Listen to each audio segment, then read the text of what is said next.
सवाल नंबर 2 में क्या कह रहा है बच्चों, निम्नलिखित में सही उत्तर चुनिए और उसका औचितिक या औचित्य दीजिए। ठीक है, तो हमें जो है सवाल दे रखे हैं यानी बहुविकल्पी, उसमें जो हैं 4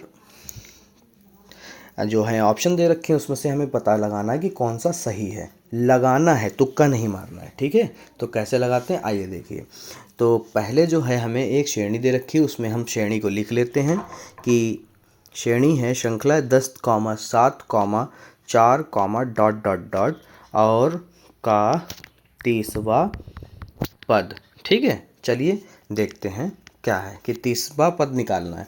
तो यहाँ पर जो है हमें a बराबर दे रखा है 10, यानी प्रथम पद जो है 10 है, और d बराबर हमें निकालना है a2 माइनस a1। a2 मतलब दूसरा पद है हमारा 7 माइनस का 10 कितना है, माइनस का 3। ठीक है, उसके बाद में बच्चों हमें 30वां पद निकालना है। कौन सा पद निकालना है, 30वां पद। तो यहाँ पे लिखेंगे 30वां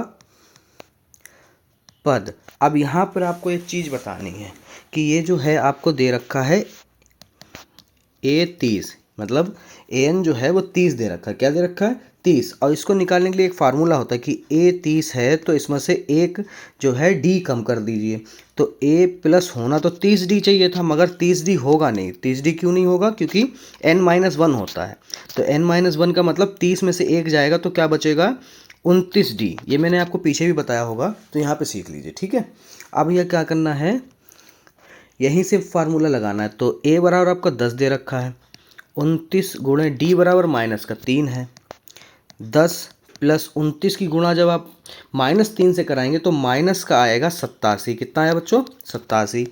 10 में से प्लस माइनस में माइनस जीतेगा तो आ गया 87। 87 में से 10 जाएंगे क्योंकि 87 वाले ज़्यादा हैं तो माइनस जीतेगा, आ गया आपका 77। चलिए देखते हैं कौन सा आंसर जो है करेक्ट है। तो इसमें ऑप्शन जो है सी करेक्ट है आपका। ठीक है, सवाल नंबर 2 का दूसरा। सवाल नंबर दूसरे में है हमारा a बराबर जो है माइनस का 3 है और d बराबर हम निकाल लेंगे। यहाँ पर क्या होता है, a2 माइनस a1। a2 हमारा माइनस का 1/2 है, जैसा कि आप यहाँ पे देख सकते हैं। a1 हमारा यानी प्रथम पद है माइनस का 3, उसके बाद में माइनस का 1/2 और ये हो जाएगा प्लस का 3। तो यहाँ पर माइनस का 1 रहेगा और 2 3 6 प्लस के 6 और बटे में पूरे एलसीएम आ गया 2। ठीक है, तो यहाँ पर जो है हमारा 5/2 आया। डी क्या आया, 5/2। अब हमें निकालना कौन सा पद है बच्चों, 11वां पद निकालना है। तो यहाँ पे 11वां पद के लिए हमारा फार्मूला आपको पता है क्या लगेगा। फार्मूला हो जाएगा हमारा A11 बराबर हो जाएगा a प्लस 1d कम कर दीजिए जितने पद निकालने होते हैं। तो यहाँ पर a जो है हमारा है माइनस का 3। कितना है, माइनस का 3 प्लस 10 गुणे 5/2। डी का मान रख दिए, 2 एकम 2, 2 पंजे 10।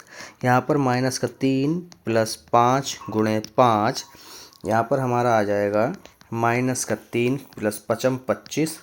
ठीक है, 25 ज़्यादा है, घटा दीजिए। 25 में से 3 जाएगा, बचेगा 22। तो यानी A11 आपका आएगा 22। कितना आएगा बच्चों, 22। तो यहाँ पर टिक लगा देते हैं, 22 कहाँ है, ये रहा। ठीक है।